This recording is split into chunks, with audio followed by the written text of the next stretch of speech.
कस्तूरी तिलकं ललाटपटले वक्षस्थले कौस्तुभम् नासाग्रे वरमौक्तिकं करतले वेणुकरे कङ्कणम् सर्वाङ्गे हरिचन्दनं सुललितं कण्ठे च मुक्तावली गोपस्त्री परिवेष्टितो विजयते गोपालचूडामणि फुल्लेन्दिवरकान्तिमिन्दुवदनं बर्हावतं सुप्रियं श्रीवत्साङ्गमुदाकारकौस्तुभधरं पीताम्बरं सुन्दरं गोपीनां नयनोत्पलार्चिततनुं गोगोपसङ्गावृतं गोविन्दं कलवेणुवादनपरं दिव्याङ्गभूषण भजे। स्तोत्रम् ॐ क्लीं देवः कामदेवः कामबीजशिरोमणि श्रीगोपालो महीपालः सर्ववेदाङ्गपारगः धरणीपालको धन्यः पुण्डरीकः सनातनः गोपतिर्भूपतिः शास्ता प्रहर्ता विश्वतोमुखः आदिकर्ता महाकर्ता महाकालः प्रतापवान् जगज्जीवो जगद्धाता जगद्भर्ता जगद्वसु मत्स्यो भीमः कुहुर्भर्ता हर्ता वाराहमूर्तिमान् नारायणो ऋषिकेषु गोविन्दो गरुडध्वजः गोकुलेन्द्रो महाचन्द्रः शर्वरी प्रियकारकः कमलामुखलोलाक्षः पुण्डरीकशुभावः दुर्वासाः कपिलो भौमः सिन्धुसागरसङ्गमः गोविन्दो गोपतिर्गोत्रः कालिन्दी प्रेमपूरकः गोपस्वामी गोकुलेन्द्रो गोवर्धनवरप्रदः नन्दादिगोकुलत्राता दाता दारिद्र्यभञ्जनः सर्वमङ्गलदाता च सर्वकामप्रदायकः आदिकर्ता महीभर्ता सर्वसागरसिन्धुजः गजगामी गजोद्धारी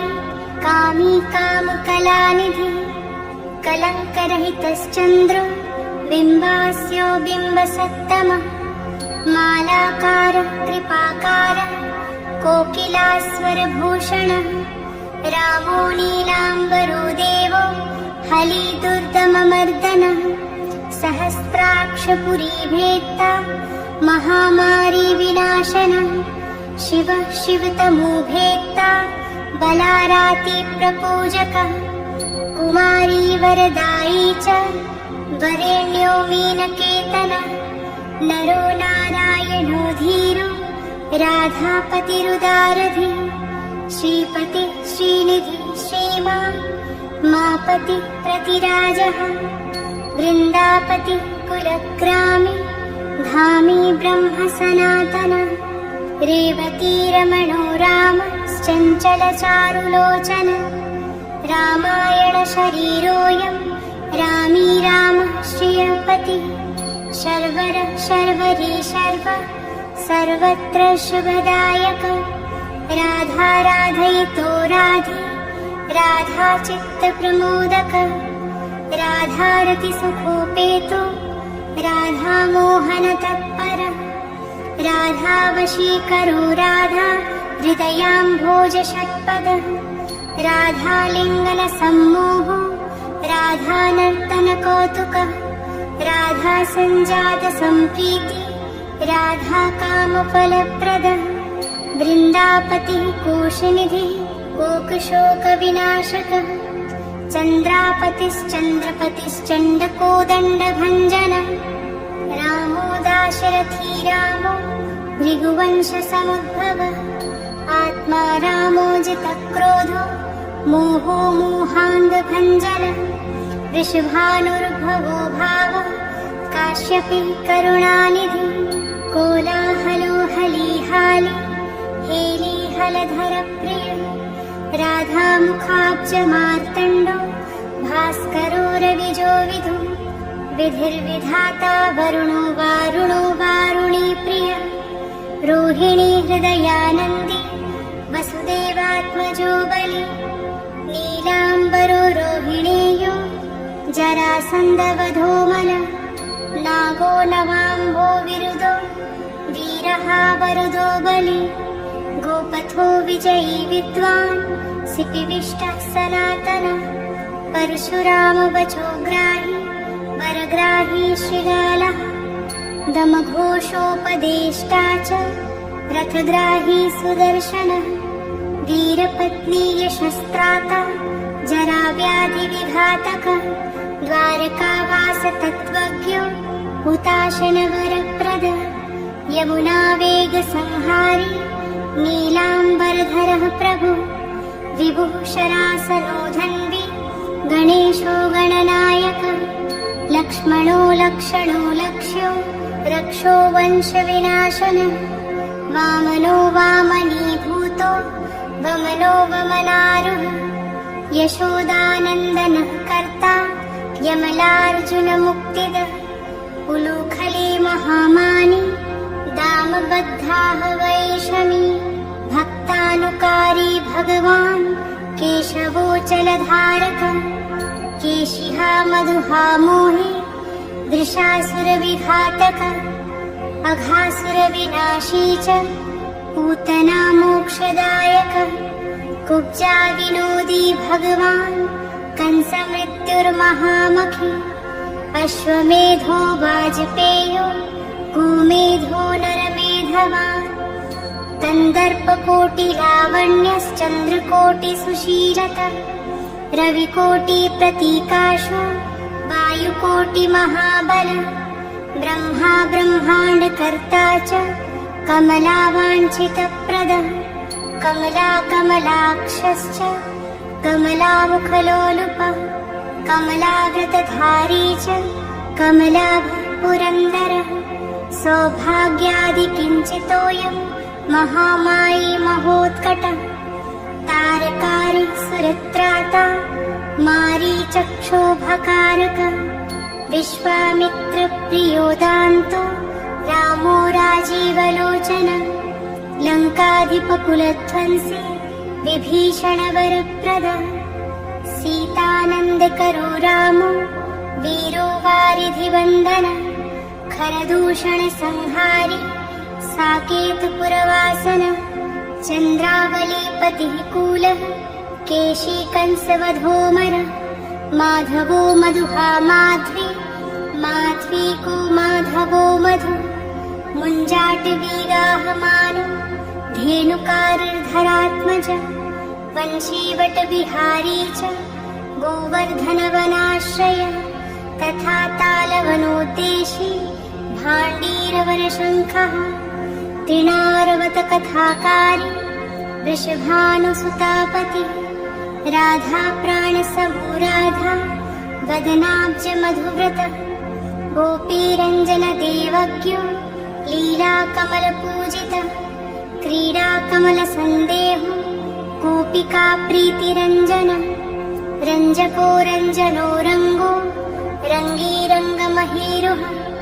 कामः कामारिभक्तोऽयं पुराणपुरुषः कविः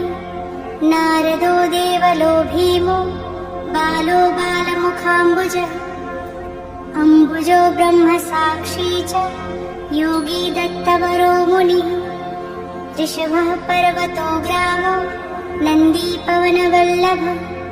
पद्मनाभः सुरज्येष्ठो ब्रह्मा रुद्रो हि भूषितः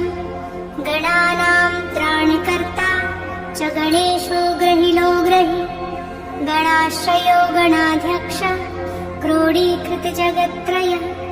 यादवीन्द्रो द्वारकेन्द्रो मथुरावल्लभोधुरी भ्रमरः कुन्तली कुन्ती सुतरक्षी महामखी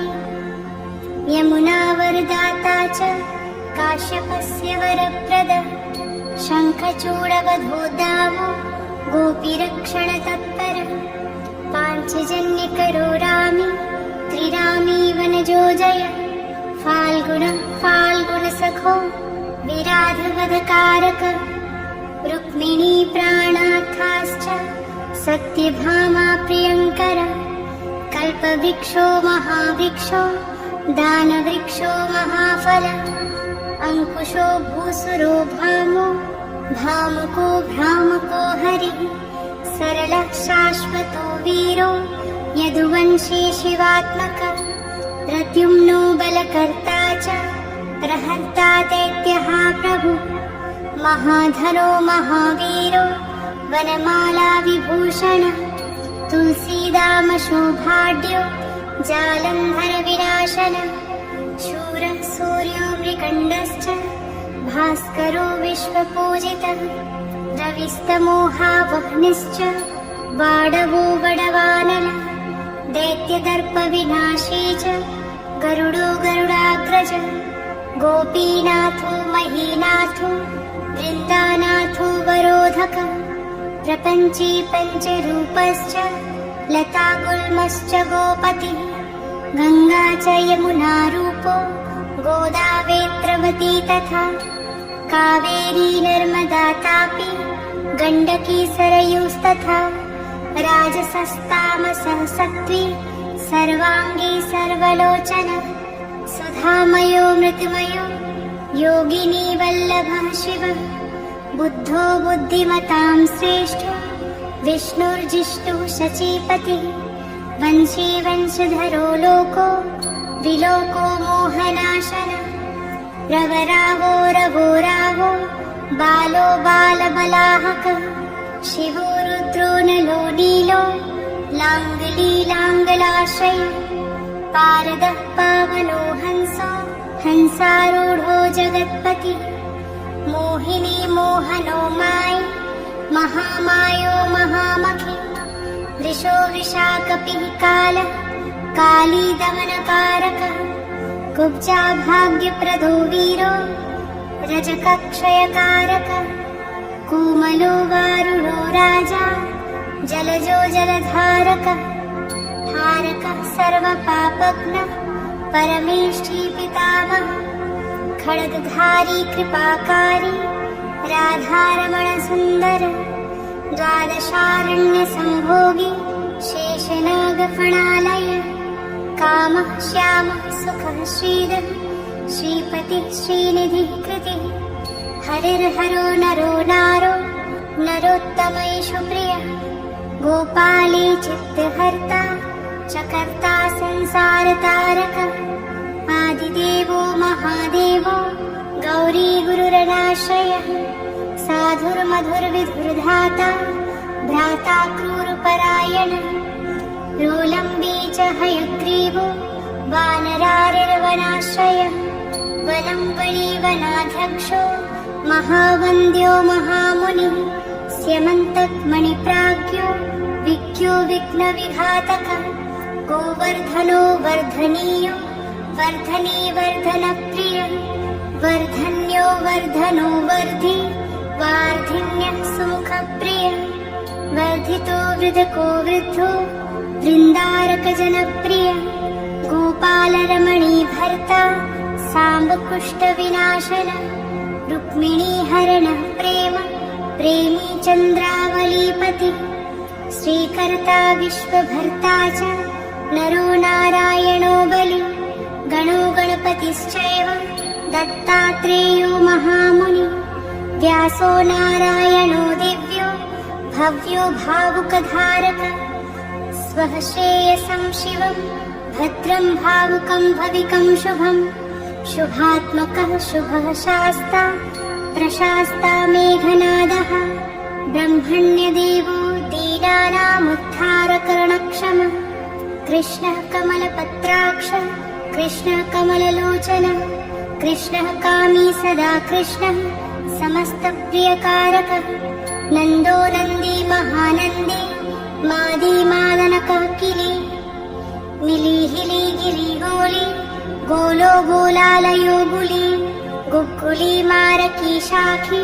वटः पिप्पलकः कृति मलेच्छः कालहर्ता च यशोदा यश एव च अच्युतः केशवो विष्णुर्हरिः सत्यो जनार्दनः हंसो नारायणो लीलो नीलो भक्तिपरायणः जानकी वल्लभो रामो विरामो विघ्ननाशनः सहस्रांशुर्महाभानुर्वीरबाहुमहोदधि समुद्रोऽब्धिर्कूपारः पारावारः सरित्पतिः गोकुलानन्दकारी च प्रतिज्ञापरिपालकः सदा रामः कृपारामो महारामो धनुर्धरः पर्वतः पर्वताकारो गयो गेयो द्विजप्रियः कम्बलाश्वतरो रामो रामायणप्रवर्तकः द्योर्दिवो दिवसो दिव्यो भव्यो भावि भयापः पार्वती भाग्यसहितो भ्राता लक्ष्मी विलासवान् विलासी साहसी सर्वे गर्वी गर्वितलोचनः मुरारीर्लोकधर्मज्ञो जीवनो जीवनान्तकः यमो यमारिर्यमुनो यामी यामविधायकः वंसुलीपांसुलीपांश पाण्डुरर्जुनवल्लभः ललिता चन्द्रिका माली माली मालाम्बुजाशय अम्बुजाक्षो महायक्षो दक्षिश्चिन्तामणिः प्रभु मणिर्दिनमणिश्चैव केदारो बदराशय बदरीवनसम्प्रीतो व्यासः सत्यवतीसुतः अमरारिनिहन्ता च सुधा सिन्धुर्विधूदयः चन्द्रो रविः शिवः शूली चक्री चैव गदाधरः श्रीकर्ता श्रीपतिः श्रीदः श्रीदेवो देवकीसुतः श्रीपतिः पुण्डरीकाक्षः पद्मनाभो जगत्पतिः वासुदेवो अप्रमेयात्मा केशवो गरुडध्वजः नारायणः परं धाम देवदेवो महेश्वरः चक्रपाणिः कलापूर्णो वेदवेद्यो दयानिधिः भगवान् सर्वभूतेषु गोपालः सर्वपालकः अनन्तो निर्गुणोऽनन्तो निर्विकल्पो निरञ्जनः निराधारो निराकारो निराभासो निराश्रयः पुरुषः प्रणवातीतो मुकुन्दः परमेश्वरः क्षणावनिः सार्वभौमो वैकुण्ठो भक्तवत्सलः विष्णुर्दामोदरः कृष्णो माधवो मथुरापतिः देवकी गर्भसम्भूतो यशोदावत्सलो हरिः शिवः सङ्कर्षणः शम्भुर्भूतनाथो दिवस्पतिः अव्ययः सर्वधर्मज्ञो निर्मलो निरुपद्रवः निर्वाणनायको नित्यो नीलजीमूतसन्निभः कलाक्षयश्च सर्वज्ञः कमलारूपतत्परः ऋषिकेशः पीतवासो वसुदेवप्रियात्मजः नन्दगोपकुमारार्य नवनीताशनः प्रभुः पुराणपुरुषः श्रेष्ठः शङ्खपाणिः सुविक्रमः अनिरुद्धश्चक्रधः शारङ्गपाणिश्चतुर्भुजः गदाधरासुरार्तिघ्नो गोविन्दो नन्दकायुधः वृन्दावनचरः शौरिर्वेणुवाद्यविशारदः तृणावर्तान्तको भीमो साहसो बहुविक्रमः शकटासुरसंहारी बकासुरविनाशनः धेनुकासुरसंघातः पूतनारिर्नृकेसरी पितामहो गुरुः साक्षी प्रत्यगात्मा सदाशिवः अप्रमेय प्रभुः प्राज्ञो अप्रतर्क्य स्वप्नवर्धनः धन्यो मान्यो भवो भावो धीरः शान्तो जगद्गुरुः अन्तर्यामीश्वरो दिव्यो देवज्ञो देवता गुरुः क्षीराब्धिशयनो धाता लक्ष्मीवान् लक्ष्मणाग्रजः धात्रे पतिरमेयात्मा चन्द्रशेखरपूजितः लोकसाक्षी जगच्चक्षुः पुण्यचारित्रकीर्तनः कोटिमन्मथसौन्दर्यो जगन्मोहनविग्रहः मन्दस्मिततमो गोपो गोपिकापरिवेष्टितः फुल्लारविन्दनयनश्चाणुरान्ध्रनिषूदनः इन्दीवरदलश्यामो बर्हिबर्हावतंसकः मुरलीनिन्दाहलादो दिव्यमाल्याम्बराश्रयः सुकपोलयुगः सुभ्रूयुगलः सुललाटकः कम्बुग्रीवो विशालाक्षो लक्ष्मीवान् सुबलक्षणः पीनवक्षाश्चतुर्बाहुश्चतुर्मूर्तिस्त्रिविक्रमः कलङ्करहितः शुद्धो दुष्टशत्रुनिबर्हणः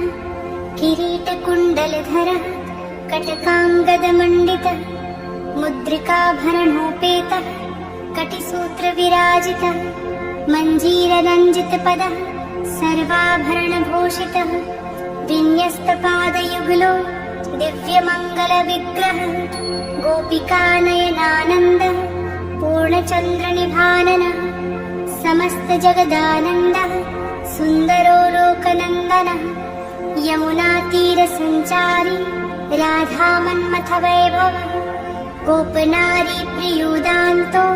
गोपीवस्त्रापहारकः शृङ्गारमूर्तिः श्रीधामा तारको मूलकारणम् सृष्टिसंरक्षणोपायः क्रूरासुरविभञ्जनः नरकासुरहारी च मुरारिर्वैरिवर्तनः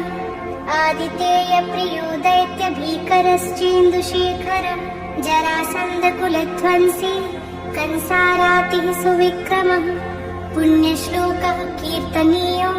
यादवेन्द्रो जगन्नतः रुक्मणीरमणः सत्यभामा जाम्बवती प्रियः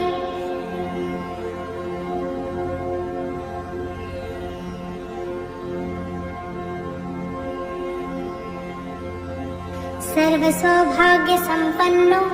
द्वारकायामुपस्थितः भद्रासूर्यसुतानाथो लीलामानुषविग्रहः सहस्रषोडशशस्त्रीषु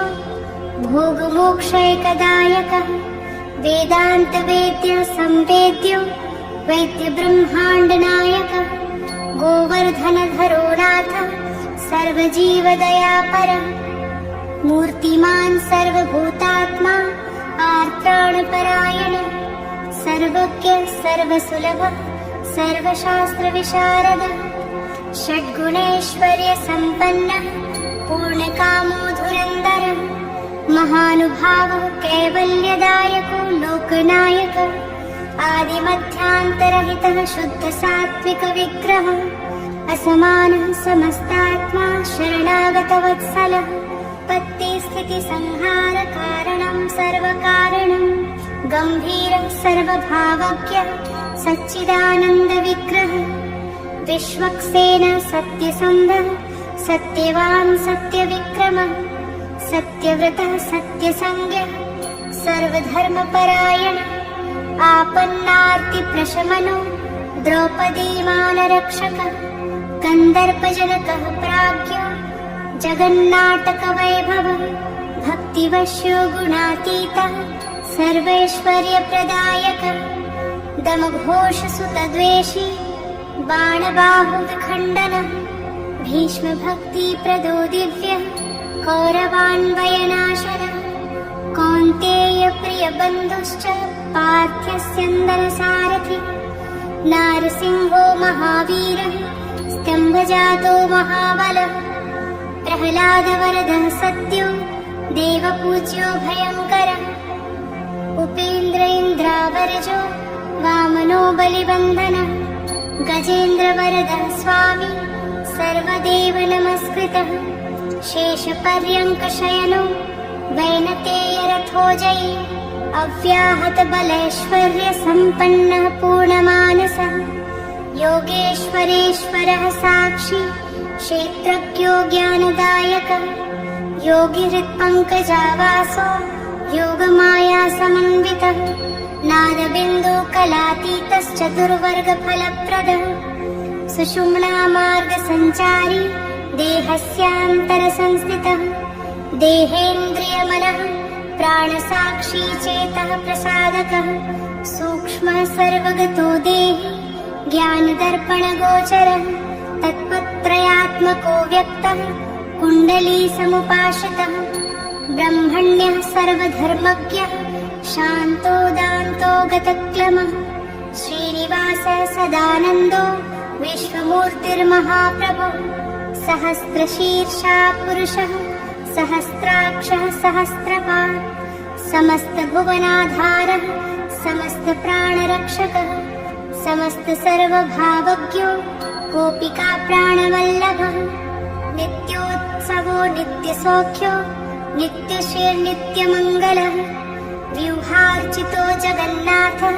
श्रीवैकुण्ठपुराधिपः पूर्णानन्दघनीभूतो गोपवेशधरो हरिः कलापकुसुमश्यामः कोमलः शान्तविग्रहः गोपाङ्गनावृतोऽनन्तो वृन्दावनसमाश्रयः वेणुवादरतः श्रेष्ठो देवानां हितकारकः बालक्रीडासमासक्तो नवनीतस्य तस्करः गोपालकामिनीजारश्चोरजारशिखामणिः परं ज्योतिः पराकाशः परावासः परिस्फुटः अष्टादशाक्षरो मन्त्रो व्यापको लोकपावनः सप्तकोटिमहामन्त्रः शेखरो देवशेखरः विज्ञानज्ञानसन्धानस्तेजोराशिर्जगत्पतिः भक्तलोकप्रसन्नात्मा भक्तमन्दारविग्रहः भक्तदारिद्र्यदमनो